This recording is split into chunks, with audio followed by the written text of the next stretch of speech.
Welcome to the quiet suburbs, where every house holds a story, and every morning starts with a routine. But for some, the routine is anything but ordinary. In this house, we find Josh, an ordinary teenager living an ordinary life. As the first light of dawn breaks, Josh reluctantly stirs from his sleep. Josh's room, filled with posters and memories, reflects the life of a typical teen. Today, he wakes up, unaware that his life is about to change forever. As the morning progresses, Josh heads to the kitchen, ready to start his day. But today, small inconveniences start to hint at the larger troubles to come. Josh rummages through the kitchen, searching for something to eat. The absence of his usual breakfast items adds to his growing frustration. Mom, where's all the bananas and stuff? I'm late for school. Even the simplest tasks seem to conspire against him today. Josh continues his search, becoming more frustrated and impatient with each passing moment. Mom, come on, I'm hungry and I gotta go. The silence of the house only adds to Josh's growing unease. Still troubled by his mother's unexplained absence, he leaves the house, hoping the fresh air might clear his mind. The familiar streets of his neighborhood seem strangely empty, the quiet unsettling. His eyes are drawn to an object lying on the ground, something out of place. A bracelet, simple, unassuming, yet it feels significant. Josh's mind races, trying to connect the dots. His thoughts are interrupted by the stark reality of the empty street. With no clues and time running short, he continues his walk to school. As Josh makes his way through the neighborhood, the sight of other people brings a momentary sense of relief. Geez, okay. There's some people thought I was going nuts there for a second. Stupid. But as he walks further, a sense of unease creeps back in. Something doesn't seem right. The calm morning is disrupted by the sight of smoke rising in the distance, signaling that something is very indeed going wrong. Josh finally arrives at school, the usual hustle and bustle a welcome distraction from his troubled morning. Why didn't you call me back? I'm not allowed to use the phone after 10. That is so lame. What do you want from me? I'm not allowed, so I'm not. I need you to call me because... Before Josh can finish his sentence, something terrifying happens. Students around them begin to disintegrate, turning into smoke. Josh realizes with horror that he's at the center of this chaos.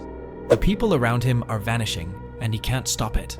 The schoolyard is a scene of utter devastation. Friends, classmates, teachers, all disappearing into thin air.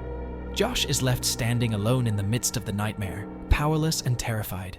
As the chaos fades, we move to a quiet, desolate landscape under a starry night sky. Nestled in the rocky hills is a dark cave, an unlikely refuge from the world outside. In the stillness of the night, a solitary figure approaches the cave, his silhouette barely visible against the starlit sky. He steps inside, swallowed by the shadows. The darkness retreats as the man strikes a match, the flickering light revealing a face marked by hardship and resolve. Get out of here! His voice echoes through the cave, a harsh command breaking the silence. I said get out of here! With growing impatience, the boy repeats his warning, the flames casting eerie shadows on the cave walls. You look familiar. Yeah, I'm a world-famous mutant. Oh shit, you're one of the X-Men! Logan introduces himself as Wolverine, further cementing Josh's realization. Josh warns to leave, emphasizing the danger he's in. Logan mentions his healing factor, making it clear that Josh can't hurt him, no matter what happens. Josh, confused and frightened, asks Logan why he's there. Logan responds simply, saying he's here to talk to Josh. Logan explains how he found Josh, mentioning a man named Charles Xavier and a machine that can locate any mutant. The realization hits Josh hard. He's a mutant. He struggles to accept it, the weight of his actions pressing down on him. Josh begins to piece together the events that transpired. The destruction, the disintegration, it was all him. He confesses, tears welling up in his eyes. I think I killed my parents.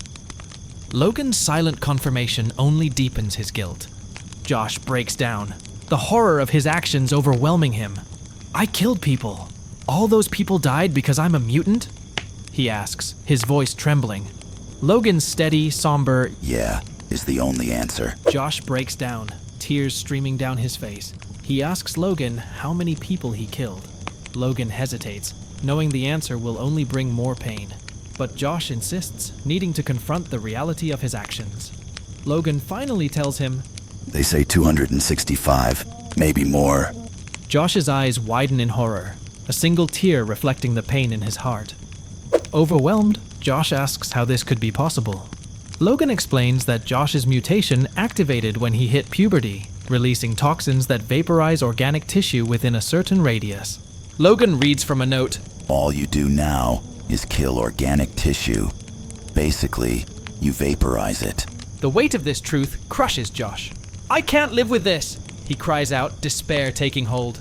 Logan, though sympathetic, can only confirm, Just bad luck, kid. A bad roll of the dice. Josh, in his despair, laments not having done more with his life. I should have done more stuff, huh? I should have, enjoyed stuff more. Logan's silence speaks volumes, the harsh reality settling in for both of them. Josh can't believe what's happening. He starts to speak about his plans and dreams, going to the national stock car race, driving cross-country next summer, and looking at colleges. All the ordinary things a teenager looks forward to. He talks about his girlfriend and the things they never got to do. His voice breaks as he realizes how everything has changed. Logan, watching the young man's despair, can only offer a quiet, "Sorry, kid." The words hang heavy in the air. Josh's anguish grows, and he wishes he had never been born. His emotional turmoil is palpable, the weight of his unintended actions crushing him. Logan attempts to offer some comfort, explaining that no one will ever know it was Josh who caused the disaster. They'll say it was some kind of chemical leak, Logan adds, trying to ease the burden of guilt. But Josh's sense of self-worth plummets. He yells out in frustration, calling himself the biggest loser. Logan tries to make him understand the bigger picture. If it got out that a mutant did this, it would be the end for mutants everywhere. Logan's tone grows more serious. He tells Josh to finish his beer, implying a finality that both understand. Josh, tears in his eyes, simply replies, "Just do it." As the first light of dawn begins to creep over the horizon, the rocky entrance of the cave stands silent. The world outside starts to wake, unaware of the tragedy that has unfolded within. The moments stretch on, the sun rising higher, casting long shadows across the rocky landscape. The cave, a silent witness to the events of the night, holds its secrets close. Eventually, Logan emerges from the darkness. His face is etched with the weight of what he had to do. The morning sun highlights the lines of sorrow and resolve carved into his features. He pauses, glancing back into the depths of the cave one last time. With a heavy heart, he turns away, each step carrying the burden of his actions. For Logan, it is another scar, another memory added to the countless others. Thank you for joining me on this journey through Ultimate X-Men issue #41.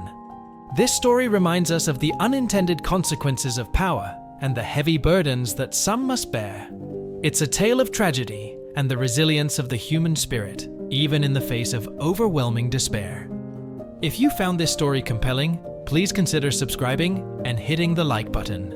Leave a comment below with your thoughts on this issue and any other stories you'd like me to cover in the future. Stay tuned for more in-depth comic book analyses and storytelling. Until next time, keep exploring the world of comics.